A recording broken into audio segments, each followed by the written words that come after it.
अपने मन पसंदीदा ड्रामा से जुड़े रहने के लिए अभी जाएं और मन टीवी को लाइक करें, सब्सक्राइब करें और बेल आइकन बटन को प्रेस करना बिल्कुल ना भूलें। मन टीवी, सब कुछ मनचाहा। मेरा वजूद है, तेरी मर्जी है।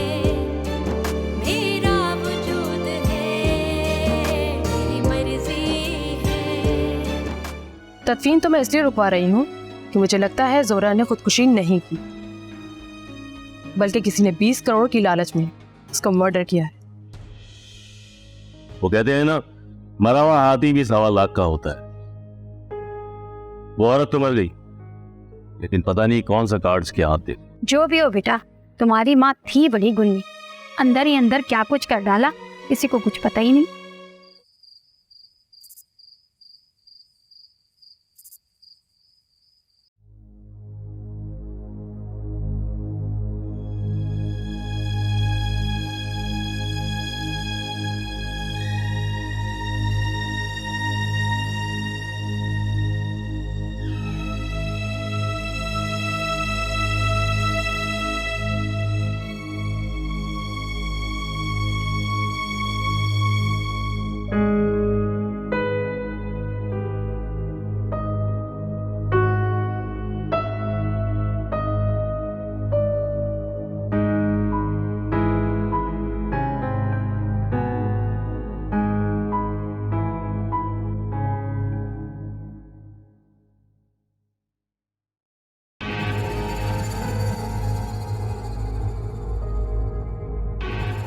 शायद की रूम का दरवाजा इस पैर क्यों खुला हुआ है?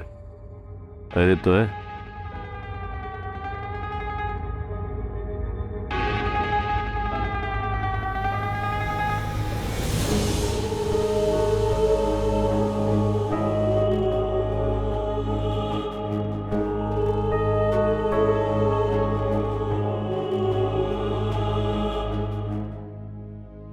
शायद तो यहाँ सो रहा है।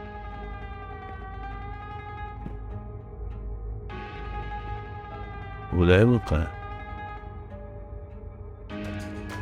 उदय छत पे चेक करता हूँ। सोते रहना भाइयों।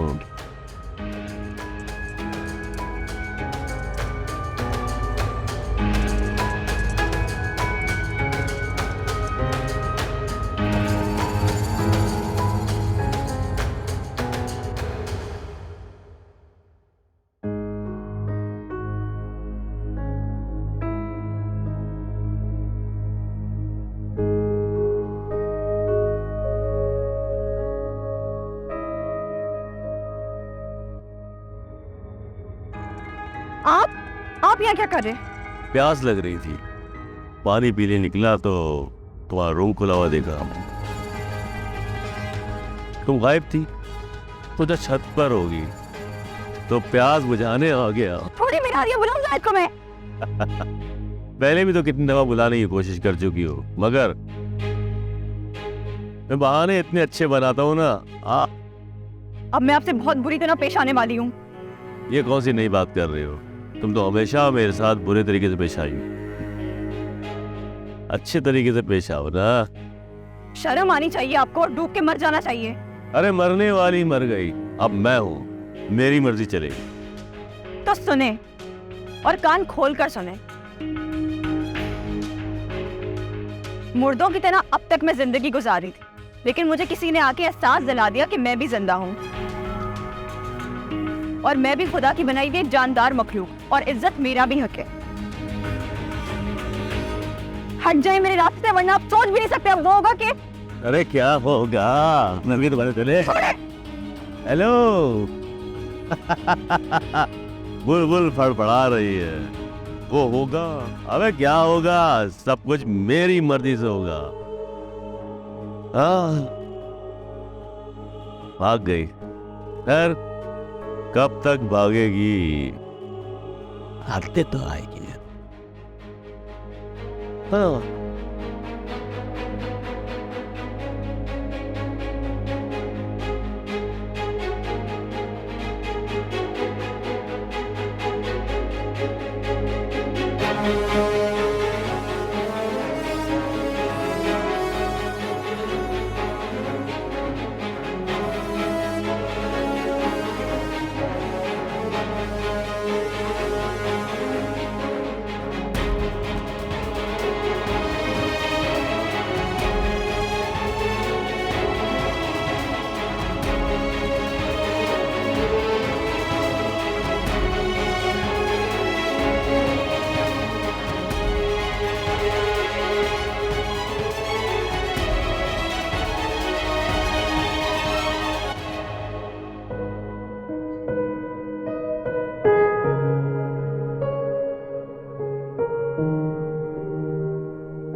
आखिर तुम्हारी इन एनजीओ का मकसद क्या है?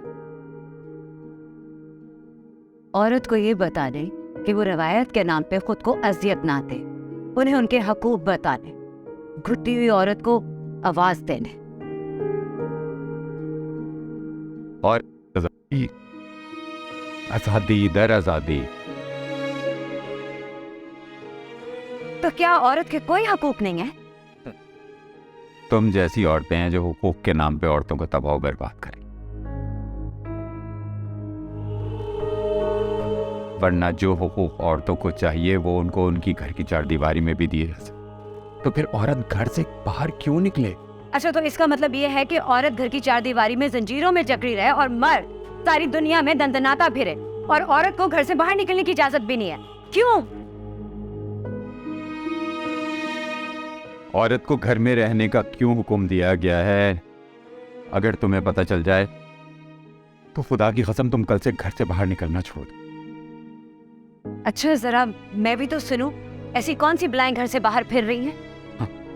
तुमने अपनी बात का जवाब खुद दे दिया। यही वो बलाएं जो घर से बाहर घूम रही हैं। हवस, मर्दों की जिनसी भूख, लालच, खुदगर्जी, बेहिसी,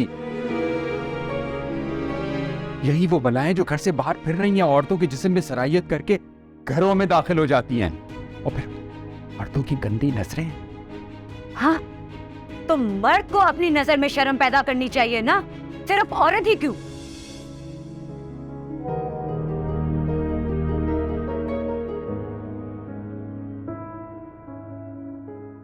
बताया मगर मैसेज।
कोई कॉल नहीं, कोई मैसेज नहीं। पहले तो इसमें इतनी कॉल्स करता था, इतने मैसेजेस करता था। अंकल अब अचानक से हुआ क्या है इससे? चलो मैं खुद ही कॉल कर लेती। आपका मतलूबा नंबर इस वक्त बंद है। तहमीना आंटी को कॉल करती हूँ, उन्हें कुछ पता होगा। सेमिनार के लिए आज भी लेट हो गया। लिंता, ये क्या सुबह सुबह कॉल कर रही है अब? Hello, good morning aunty. Morning. बोलो क्या हुआ? वो आंटी आप बताएं, अजमेर को क्या हुआ है? ये सब छोड़ो, तुमने इतनी सुबह सुबह कॉल क्यों की है? मुझे नींद आ रही है, मैं उठूंगी तो तुम्हें कॉल बैक कर लूंगी। और don't disturb me next time early in the morning, okay?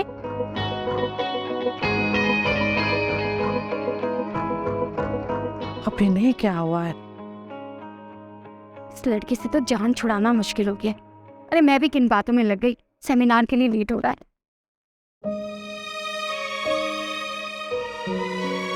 उसका वफात तुमसे नहीं मुझसे वाबस्ता है दिलिंदा। मुझे टारगेट करने के लिए तुम्हारा इस्तेमाल कर।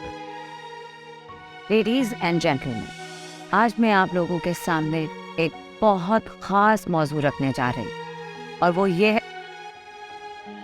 मुझे आपसे एक बात करनी है। मैं करती हूँ तुमसे, अच्छा हुआ तुम आगे। मैं मेरी स्पीच सुन लो प्लीज। मुझे बहुत ज़रूरी बात करनी है। वो भी सुन लूंगी, पहले तुम यहाँ बैठो आराम से और मेरी स्पीच सुनो। हाँ, मेरा मौजू ये है कि आज हम यहाँ क्यों जमा हुए हैं, वो भी सारे मीडिया के सामने। मेरा एजेंडा है कि औरत बुर्का क्यों पहने। व्हाट? आप मीडिया के सामने ये कहने वाली हैं कि औरतें बुर्का क्यों पहने? एग्जैक्टली यही रिएक्शन होगा वहां मौजूद सारी पब्लिक का और फिर बाद में सारी दुनिया का। मामा आप ये क्या कह रही हैं? तुम पहले मेरी बात सुन तो लो पूरी। जी हाँ, मैं जानती हूँ ये बहुत शर्मनाक बात है, लेकिन बहुत सी ऐसी और बातें हैं जिन पे मर्दों को शर्म आनी चाहिए। और आज हम बुर्का भी इसलिए उतार रहे हैं कि हम मर्दों को बता सकें कि हम बुर्का पहनती क्यों हैं। क्योंकि इन मर्दों की आंखों में गंदगी भरी हुई है और इन मर्दों को भी अपनी नजरें नीचे झुका के चलनी होगी। गुड पॉइंट, अब मैं समझी। भला हम औरतें तपती धूप में बुर्का पहन के पसीने में क्यों नहाए, तो ये मर्द अपनी नजरों में हया पैदा करे। जब औरत को पर्दे का हुक्म है तो मर्द को भी नजरें नीचे रखने का हुक्म। Wow, that's great. अच्छा लिबास पहनना औरत का हक, बन सवरना भी औरत का हक। और जब यही हकों का इस्तेमाल करते हुए वो बन सवर के बाहर निकलती है तो मर्द को भी चाहिए कि वो अपने अखलाक का दामन कभी ना छोड़े।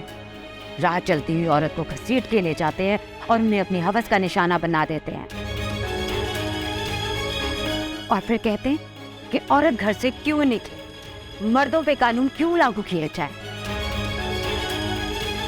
राह चलती हुई औरतों को छेड़ने पर कानून साजी की जाए और मर्दों पर जुर्माना आयद किया जाए। एक्सीलेंट मॉम, आपकी सारी बातें बहुत अच्छी हैं, मगर क्यों सरेआम औरतों का बुर्का उतारने वाली हरकत बहुत बुरी है। लंता, अब इसके बगैर बात बनेगी।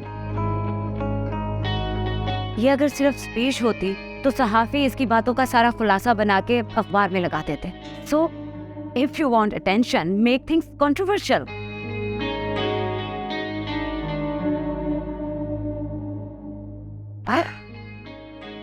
अच्छी स्पीच रेडी हो गई है, इंशाल्लाह देखना इसका रिस्पांस भी बहुत अच्छा मिलेगा। फियोना को फॉरवर्ड कर दूं ये स्पीच जल्दी से, उसको चाहिए थी। ये मामा की सारी बातें और कि हंजियों ने ही तो मामा की जान नहीं ले ली, क्योंकि अगर हंजियो बन जाती तो तहमीना इलियास बहुत पीछे रह जाते। ये सब तहमीना इलियास ने तो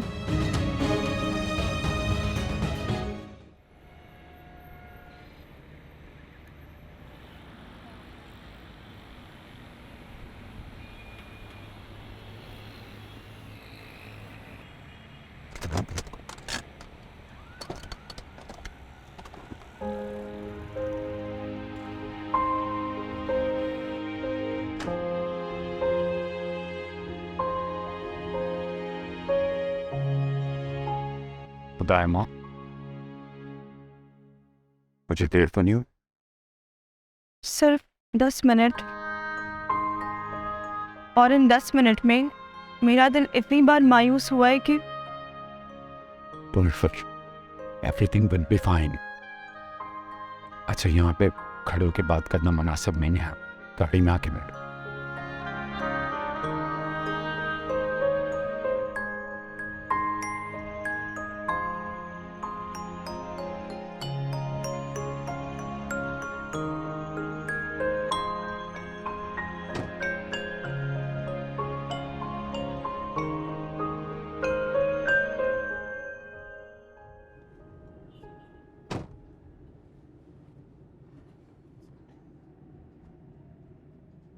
तो सही रखो।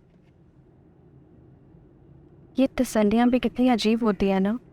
दिल नहीं भी मानता, फिर भी दिल को ढारस सी हो जाती है।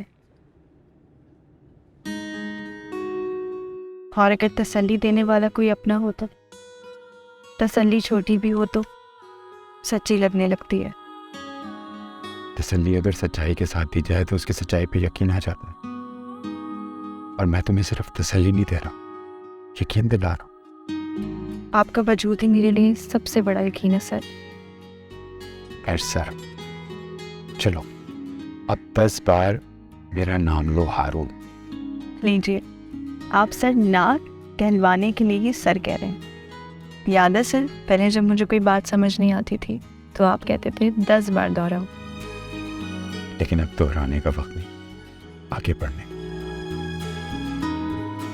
आप बात आगे बढ़ाएं, मैं आपको फॉलो कर लूंगी। खैर, वो सब तो गुजरी हुई बातें। उस दिन जोरा तुम्हारे घर आई थी तो उसने तुम्हारे जेठ से क्या बात की थी, मुझे तफसील से बताओ। उस रोज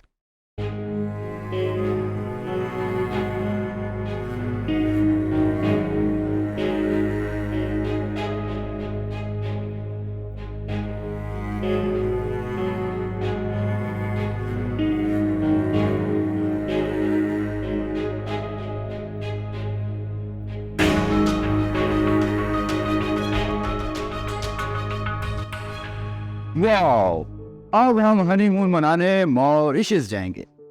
नहीं, हम हनीमून मनाने सीरिया जाएंगे। सीरिया? अरे सीरिया कौन जाता है हनीमून मनाने के लिए? हम जाएंगे और तुम्हारी मॉम को मेरा ये आइडिया बहुत पसंद आएगा। वो कैसे? मैं वहाँ जाके उनके एनजीओ की तरफ से काम करूँगी। इस तरह हमारे हनीमून के लिए बहुत सारे स्पॉन्सर मिल जाएंगे और हम वहाँ जाके महंगी प्रॉपर्टी सस्ते दामों खरीद लेंगे। आइडिया बुरा नहीं है, मैं अभी आया।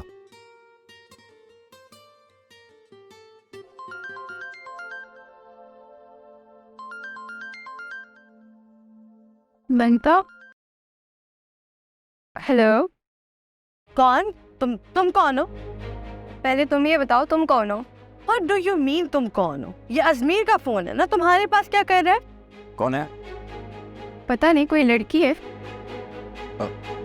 दोस्त है मेरी। मैं तुम्हारी दोस्त नहीं, तुम्हारी बीवी हूँ अजमीर। लिसन, मैं बिजी हूँ बहुत, हम मिलकर बात करते हैं। फिर ठीक है, मैं तुम्हारे अभी के अभी घर आ रहे, सब्र करो।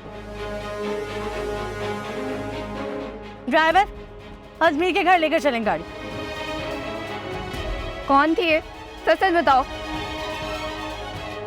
ये वही मुसीबत है जिसकी वजह से मैं तुम्हें मॉम से नहीं मिलवा पा रहा था। लेकिन अब और नहीं, तुम चलकर मेरे रूम में बैठो, मैं भी आया। Where are you going? अरे यार, मॉम को बताने जा रहा हूँ कि तुम आई हो, चलो ना, आ जाओ।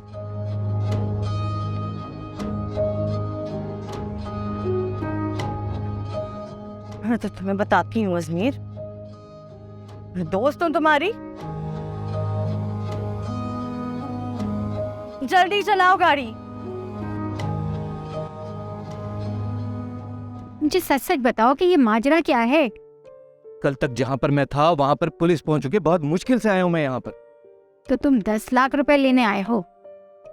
10 लाख? आप मुझसे 10 लाख रुपए ले लें, लेकिन क्या?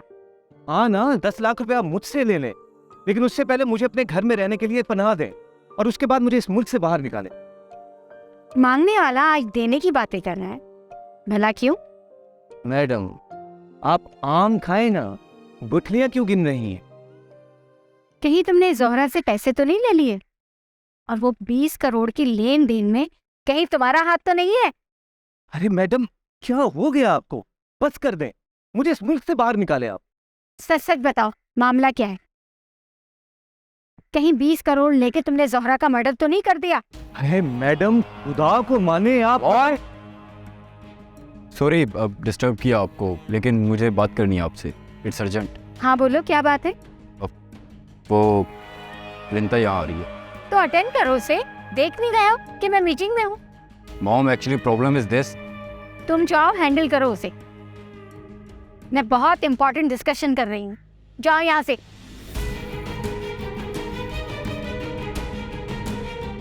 हाँ तो तुम क्या कह रहे थे?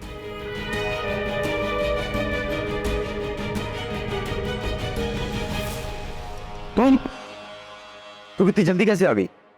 मुझे छोड़ो, तुम ये बताओ लड़की कौन थी और तुम्हारे साथ क्या कर रही थी?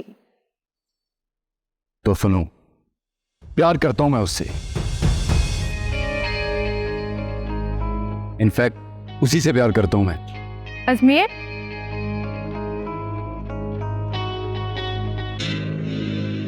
ये कौन है? मैं बताती, मैं हूँ सोफिया। और तुम्हारा प्रॉब्लम क्या है? Who the hell is she जो मुझसे मेरा प्रॉब्लम पूछ रही है? अजमेर, कौन है ये लड़की और किस लहजे में तुमसे बात कर रही है? बीवी हूँ मैं इसकी।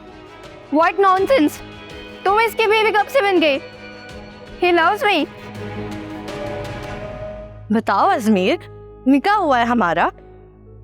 Sophia, I am really sorry to bother you. तुम अभी यहाँ से जाओ, मैं ये मामला निपटा के तुमसे बात करता हूँ। No, she's insulting me. बल्कि सारी बातें छोड़ो, तुम मुझे ये बताओ, तुम इससे शादी कर चुके हो या मुझसे शादी करने लगे हो? Of course तुम्हीं से शादी करूंगा मैं, लेकिन अभी तुम यहाँ से जाओ प्लीज। लेकिन अजमेर, सुना तुमने? ओके ओके, तुम जाओ, मैं शाम में मिलता हूँ तुमसे। मुझे फौरन कॉल करना। I don't want to see her again. हाँ ठीक है, प्लीज प्लीज तुम मेरे साथ आओ।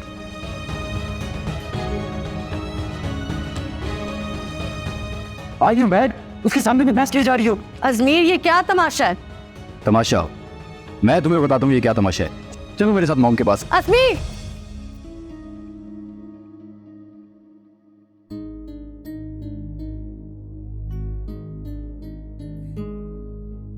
जी फरमाइए।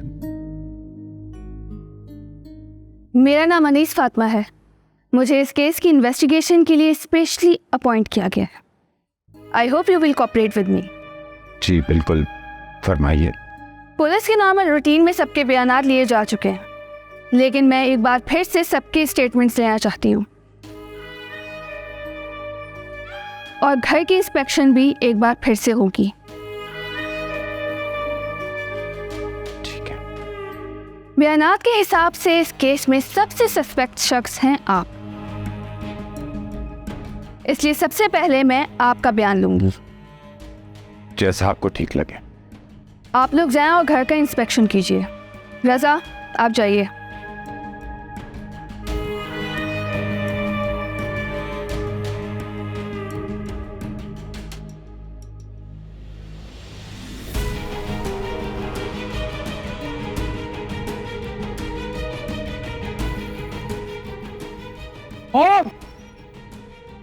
ये क्या मुसीबत आपने मेरे गले डाल दी है?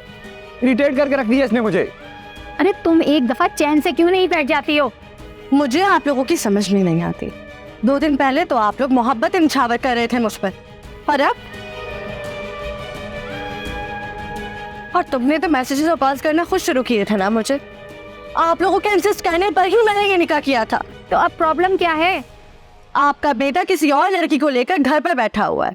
जब मैं कॉल्स कर रही हूँ तो ये फोन नहीं उठाता, और जब मैं आपके घर पर आ रही हूँ तो ढंग से बात नहीं कर रही है मुझसे।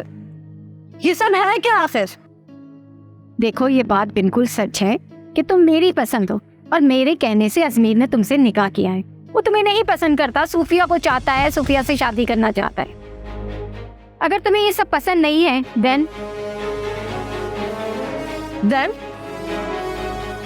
देन तुम डिवोर्स ले लो। क्या? हाँ।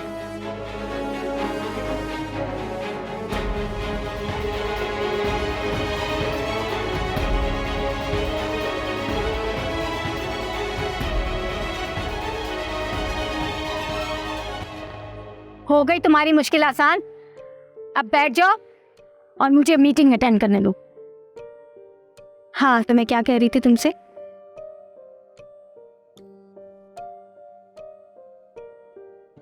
मैम। सारी फोटोज ले ली हैं? जी मैम। वैसे तो कोई एविडेंस मिलने की उम्मीद नहीं है, क्योंकि हो सकता है कि कत्ल करने के बाद कातिल ने पूरे कमरे की सफाई कर दी। नहीं, मर्डर के बाद पुलिस ने उस कमरे को सील कर दिया था। मैं भी दूसरा कमरा यूज कर। तब भी जिसने कत्ल किया है उसे सबूत मिटाने के लिए काफी वक्त मिल चुका है। मैं क्या कह सकता हूं? क्योंकि ना तो मैंने कत्ल किया है और ना ही किसी किस्म का कोई सबूत मिटाने की कोशिश। जो बयान आपने पुलिस को दिया है उसके मुताबिक लाश आपकी नौकरानी ने देखी। आपको उसने कॉल की लेकिन आपका फोन ऑफ था, बैटरी लो होने की वजह से। और चूंकि आप घर से लड़के गए थे तो माइन को कॉल करने के लिए आप बिला वजह बिला मकसद रोड पे घूमते रहे। आई मीन ड्राइव करते फिर रहे थे। जी हाँ बिल्कुल, मैंने यही बयान दिया था। ये जो आप बिला वजह इधर उधर घूम रहे थे, तो चंद मकामात बताइए जहाँ पे आपकी मौजूदगी साबित हो सके। बताने को मैं बता दूं, लेकिन मैंने कोई अलबाय नहीं बनाई हुई कि जिससे ये साबित हो सके कि मैं वहां मौजूद था। या तो आप साबित कीजिए, वरना उन जगहों की सीसीटीवी फुटेज दें जो आपकी वहां मौजूदगी का सबूत दे सके। शाहराहों पे कैमरे लगे होंगे जहां जहां से मैं गुजरा हूं। उसके बाद मैं एक रेस्टोरेंट में भी रुका था और सबसे आखिर में मैं एक अंडरपास से गुजरा था। हो सकता है कि वहां सीसी कैमरे लगे हों जिन्होंने मुझे कैप्चर किया। ठीक है, इतने में हम आपके घर, किचन और लॉन का भी मुआयना करना चाहेंगे। आपने जो करना है कीजिए। आपके सर्वेंट्स कहाँ हैं? उन्हें भी बुलाइए, उनसे भी हमें इन्वेस्टिगेशन करना होगी। ठीक है।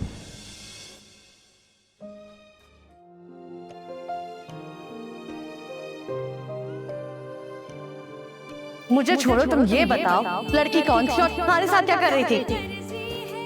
तो सुनो, प्यार करता हूं मैं उससे। कि तुम मेरी पसंद हो और मेरे कहने से अजमीर ने तुमसे निकाह किया है। वो तुम्हें नहीं पसंद करता, सूफिया को चाहता है, सूफिया से शादी करना चाहता है। देन तुम डिवोर्स ले लो।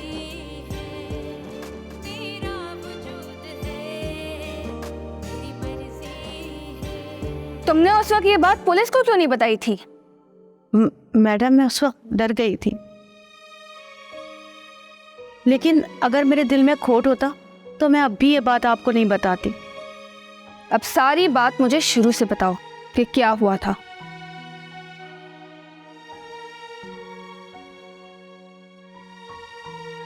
वो जी, खुशू दूध का गिलास बाजी के लिए लेके गई रही थी और मेरी छुट्टी हो गई थी। 11 बजे का टाइम था। मैं घर जाने के लिए निकलने लगी तो मैंने टूटा हुआ गुलदान देखा। बस घर जाने की जल्दी में मैंने वो गुलदान उठाया और बाहर फेंक दिया।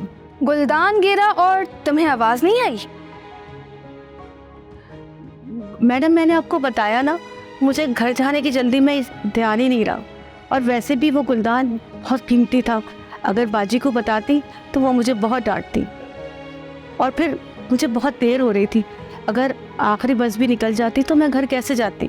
तो जब पुलिस आई तो तुमने ये बात क्यों नहीं बताई?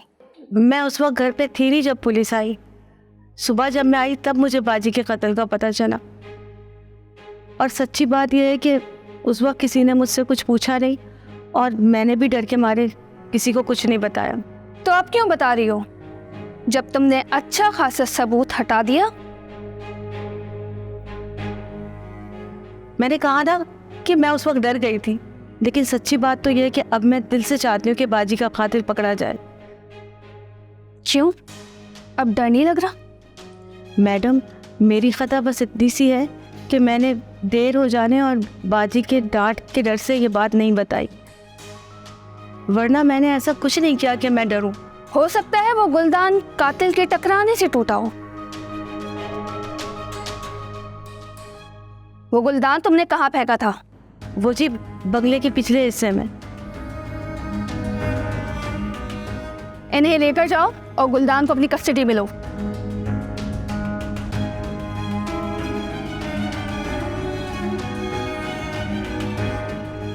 लिंदा कहाँ है? वो अपने किसी फ्रेंड के पास गई हुई।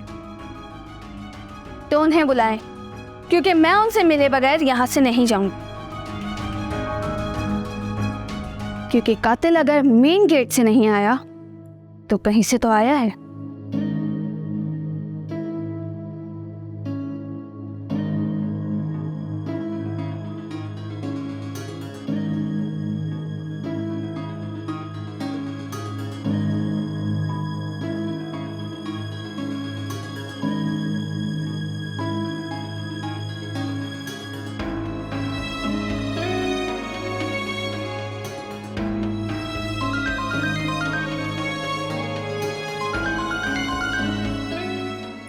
हेलो। मैडम जरा बाहर आइए बस। ओके।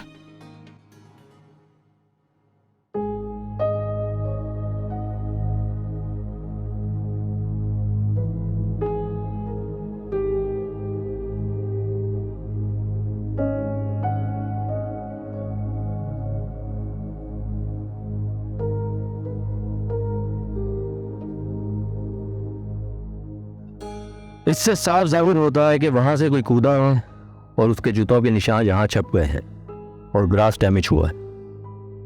सही। बाहर से दीवार का जायजा लिया?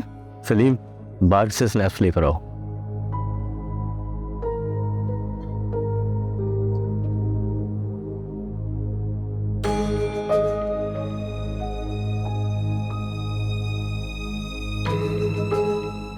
इससे पहले ये लड़की हमारी जान का अजाब बन जाए, इससे अपनी जान छुड़वा लो। मैडम मैडम मैडम, इतनी तेज गाम की रफ्तार अख्तियार मत करें आप। क्या मतलब है तुम्हारा? मतलब ये मैडम कि खेल को आहिस्ता आहिस्ता संभल संभल कर खेलना चाहिए, यूं धड़ाधड़ सारी चालें नहीं चलते। जो बातें मैंने अभी तक सुनी है उस लिहाज से तो मुझे लगता है कि इन लोगों को भी वक्त देना चाहिए। No, I want to finish this game. मेरी आदत नहीं है वक्त जाया करने की। देखिए, मेरी बात समझने की कोशिश करें। अभी चंद दिन पहले इनका निकाह हुआ है और आप बिला जवाज तलाक दिलवाने की बात कर रही हैं। अगर आप कुछ देर ठहर जाएं तो मेरे ख्याल में अच्छा होगा। मेरे लिए वो लड़की इतनी इंपॉर्टेंस नहीं रखती कि मैं उसे प्रोटोकॉल दूं। वो क्या सोचती है क्या नहीं सोचती, मुझे इससे कोई सरोकार नहीं है। बस तुम तलाक के पेपर तैयार करो। मैं? यू मीन मैं? हाँ तुम। मैं अपने घर में तुम्हें पनाह दे रही हूँ, तुम इतना भी नहीं कर सकते? देखिए, आप जानती हैं कि मैं इस घर में छुपा हुआ हूँ, मैं भला बाहर कैसे जा सकता हूँ? अरे मैं कहाँ कह रही हूँ कि तुम अपने नाम से केस फाइल करो, सादे से पेपर पे एक मैटर बना कर दे दो। ऐसा करता हूँ कि मैं मटेरियल तैयार कर देता हूँ, आप इस काम के लिए किसी दूसरे लॉयर को हायर करें। ठीक है, तुम तलाक के पेपर तैयार करवाओ। और अजमीर, तुम मेरी बात गौर से सुनो, जो मैं कहती हूँ तुम्हें वैसे ही करना है, समझ गए?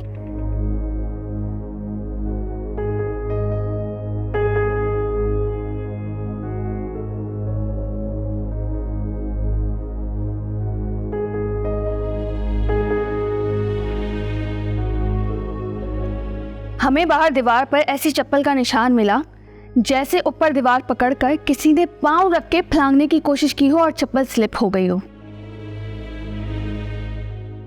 वहां उस तरफ उस जगह पे घास भी धसी हुई मिली, यानी ये तय है कि कातिल दीवार फलांग कर अंदर आया था।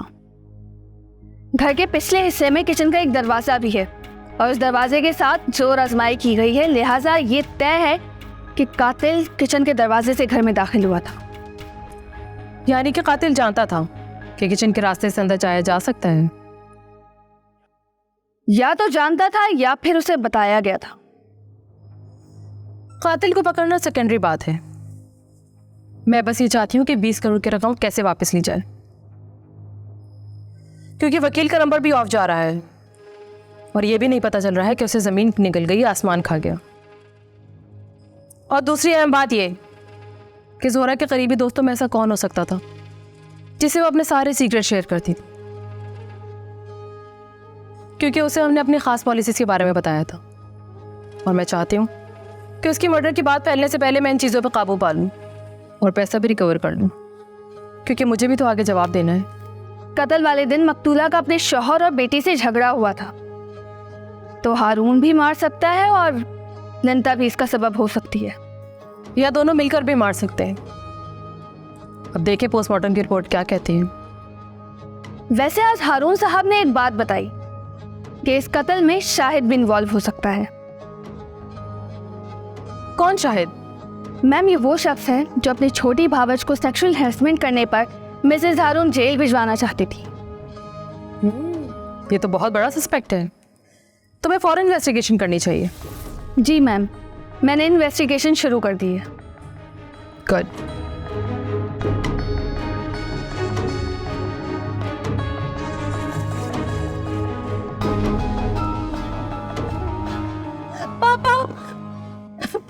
क्या हुआ बेटा? क्या हुआ मेरी जान? और ये तुम रो क्यों रहे हो? मामा बिल्कुल ठीक थी, उनके बारे में बिल्कुल ठीक कहा था मामा ने। मुझे सीढ़ी बनाकर सिर्फ मामा की बुलंदियों तक पहुंचना चाहते थे, ताकि वो उम्र भर मुझे बांध कर रखे, दबा कर रखे अपने पास। मेरी कुछ समझ में नहीं आ रहा। तुम मुझे आराम से पूरी बात बताए तसल्ली से, आखिर हुआ क्या है? मामा के मरते ही उन लोगों ने आंखें बदली, और आज तो तहमीना आंटी ने मुझसे ये भी कह दिया कि मैं तलाक ले लूं। What? क्या कहा तुमने? जी बाप, अभी वहीं से आ रही हूँ। अजमेर, वो अजमेर जिसकी मोहब्बत पर मैंने अपनी माँ की ममता से भी लड़ाई कर ली थी, वो तो कठपुतली निकला। उसकी मामा ने कहा तो उसने प्यार कर लिया, जब उसकी मामा ने मना किया तो उसको अब मुझ पे कोई इंटरेस्ट ही नहीं रहा। मेरी कुछ समझ में नहीं आ रहा। अभी तो तुमने निकाह किया था, 3 दिन में ऐसा क्या हो गया कि तलाक तक नौबत पहुंच रही है? उन्होंने ये शादी सिर्फ और सिर्फ मामा को ब्लैकमेल करने के लिए की थी पापा। क्या? अब जब मामा ही नहीं रही तो उनको इस शादी की भी जरूरत नहीं है। ये तो अच्छा हुआ कि तुम्हारी अभी रुखसती नहीं हुई, तुम अपने बाप के घर में मौजूद।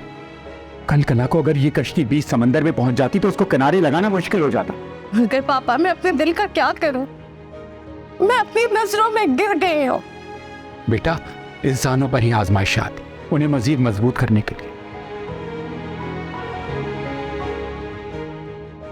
पर इंसान ही क्या, चांद सूरज भी गिरहनों के शिकार होते हैं।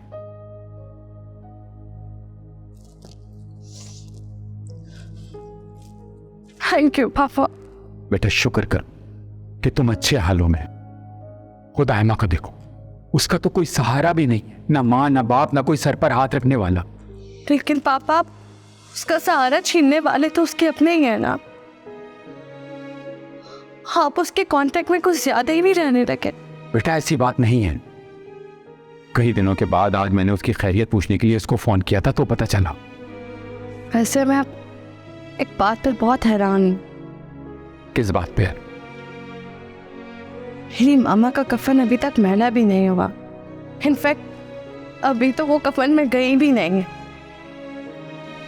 उनकी मैयत सर्द खाने में पड़ी है, और आप यहाँ खुदाइमा के लिए इतना परेशान घूम रहा है। मैंने तो आपको कभी भी मामा के लिए इतना परेशान नहीं देखा। बेटा, तुम हालत समझ रही हो, ऐसा कुछ नहीं। वो बेसहारा है और तुम्हारी माँ की वजह से उसकी मुश्किलात में इजाफा हो गया था। नहीं रे पापा, मैं कोई भारी रिमार्क्स नहीं देना चाहती, मगर आपका यूं उसके लिए परेशान होना मुझे बिल्कुल अच्छा नहीं लग रहा।